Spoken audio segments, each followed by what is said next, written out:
السلام عليكم ورحمة الله وبركاته. الموضوع اللي هنتكلم عليه النهاردة بيهم كل الناس اليوتيوبرز اللي لهم قنوات على اليوتيوب.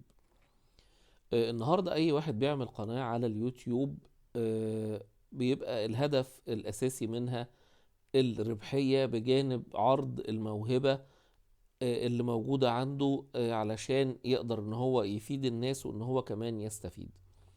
طيب، بالنسبة لتحويل الربح النهاردة على اليوتيوب بقى الشرط بتاعه ان هو بيتم تحويل على حساب بنكي، والموضوع بتاع ويسترن يونيون والتحويلات القديمة ده اتلغى.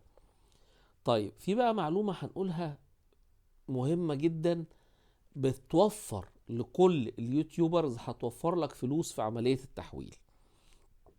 لما انت بتيجي تدخل البيانات بتاعتك بيطلب منك السويفت، رقم السويفت اللي هو بتاع التحويل.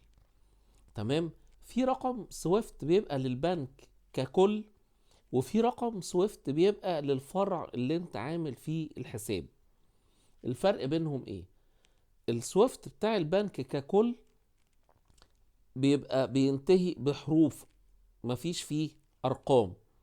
بعد كده بيبقى فيه 3 ارقام بيتحطوا في اخر رقم السويفت، دول اللي هم رقم الحساب اللي في البنك الفرعي بتاعك. ال3 ارقام دول اوعى ان انت تحطهم في البيانات بتاعتك بتاعت ارسال الارباح. ليه؟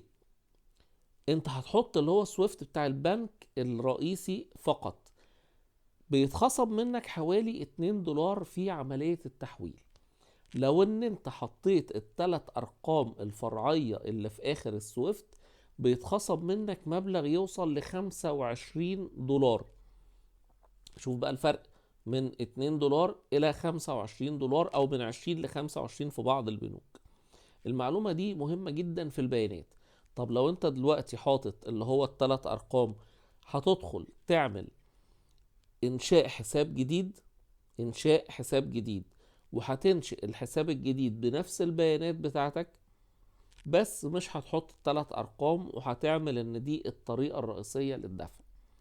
بعد ما تعمل ان دي الطريقة الرئيسية للدفع، هيبقى انت كده عندك في حسابين موجودين، في الطريقة الأساسية وفي الطريقة الفرعية القديمة اللي كان فيها ال3 ارقام. هتيجي تعمل على الطريقة اللي هي القديمة، هتعمل عليها حذف. بعد ما تدخل الطريقة الجديدة هتعمل على الطريقة القديمة حذف، يبقى كده الطريقة الأساسية الوحيدة الموجودة للدفع اللي هي فيها ال3 ارقام. المعلومة دي مهمة جدا ليك. لازم ان انت كمان يكون عندك حساب بالدولار مش بالمصري. لازم يكون عندك الحساب بالدولار عشان يتم التحويل عليه، وعشان ان انت تقبض الفلوس بدون اي خصومات. المعلومة اللي احنا بنقولها دي يا جماعة، احنا زي ما بنقول لكل الناس اللي هم اليوتيوبرز. لو انت عندك اي استفسار بالنسبة لعملية التحويل والارباح بتاعة اليوتيوب، يا ريت ان انت تعملها لي في كومنت على الفيديو.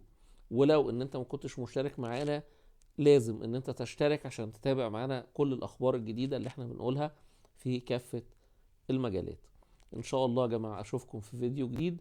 وما تنساش زي ما احنا قلنا ان احنا نشترك في القناة، نعمل لايك شير وكومنت، واي استفسار في الفيديو من تحت هتحط لي كومنت وهرد عليك على طول ان شاء الله.